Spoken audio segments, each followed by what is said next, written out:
Hey everyone, Nut Free Mama here. Today I'm going to show you how to make a red velvet cheesecake cake. Okay, let's start off with our ingredients. First, for the cake, all you need is a box of red velvet cake and then everything that it calls for on the back to make that. So mine is 1 cup of water, 3 large eggs, and 1/4 cup of some kind of oil. I'm using vegetable oil. Then for the cheesecake, we need 16 ounces of cream cheese at room temperature, so that's 2 packages, 1/2 cup of granulated sugar, 2 tablespoons of flour, 1 teaspoon of vanilla extract, and 3 large eggs.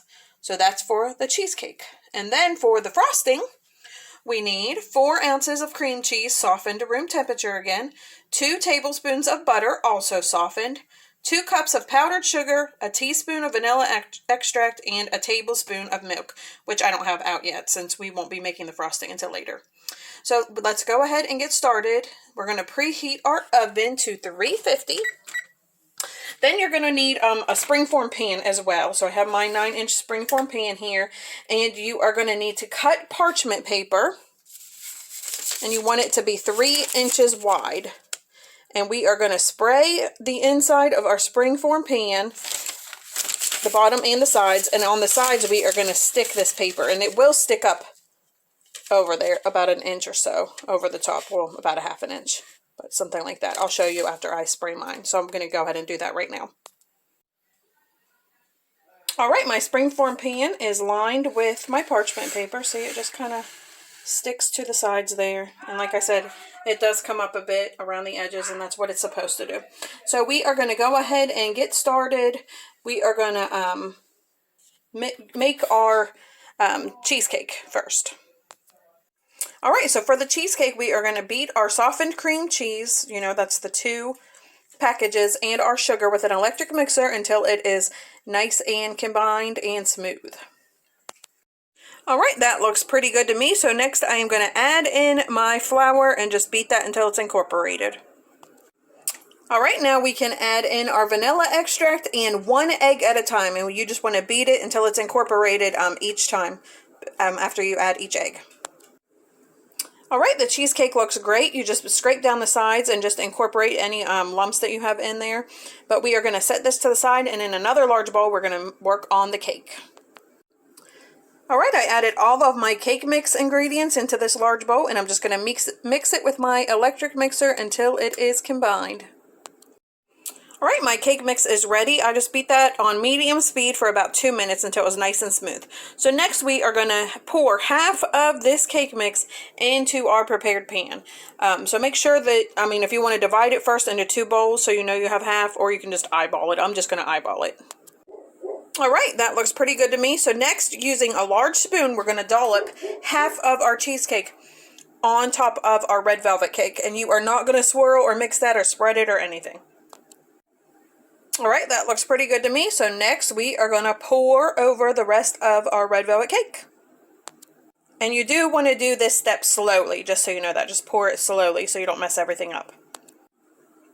Alright, that looks pretty good to me. It said not to use a spatula or swirl it, but I did use a spatula just to make it go all the way to the ends. So next we're going to dollop the rest of our cheesecake on there, but this time using a spatula we are going to smooth it out. Alright, my cake is ready to go into the oven for 50 to 60 minutes. Just keep an eye on it. If you feel like your cheesecake is burning, you can use a foil tent the last 20 to 30 minutes. And don't freak out, it's going to puff up and it might even crack, but it's okay because it will settle. So let's go ahead and get this into the oven. Alright, my cake is out of the oven and it smells and looks amazing. I'm just really happy with the way it turned out. So now I'm going to put it on a cooling rack and let it cool to room temperature, and then we do have to cover it and refrigerate it overnight. Alright, I am going to go ahead and make my frosting and just put it in the refrigerator along with my cheesecake, or you can make it tomorrow. It's whatever you want, but it will store fine. So I have my softened cream cheese and my softened butter, and I'm going to mix that with an electric mixer until it's nice and smooth. Alright, now I am going to gradually add in my powdered sugar and just mix it to combine.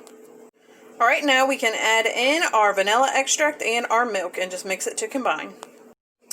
Alright, the frosting looks great to me, so I'm going to stick it in an airtight container and just put it in the refrigerator till I'm ready to frost my cake tomorrow. Alright, I just got my cake out of the refrigerator. It was in there all night, and I have my frosting here. So now I'm going to release my springform pan, take off this parchment paper, and spread my frosting over top. I just had to show you what it looked like after I removed my springform pan. I love it. It just looks so cute. And you can see mine's a little dented in the middle, but it doesn't matter. Our frosting can hide that. But I am really happy with how cute it is. So I'm going to go ahead and just frost it. You can pipe it on if you want. I'm just going to spread mine on. Alright, my cake is all frosted. And you can just see I just did the top of mine because I really wanted to still see these sides because they're just so pretty. And I did put my frosting in the microwave for about 10 seconds because I just pulled it out of the fridge just so it was easy to spread. I am so happy with how this cake turned out, so we'll cut into it later and see what Taste Tester thinks. So until you're going to serve it, you can go ahead and cover it and put it back in the refrigerator. Hey, Taste Tester. Hi. Have a little taste. Okay.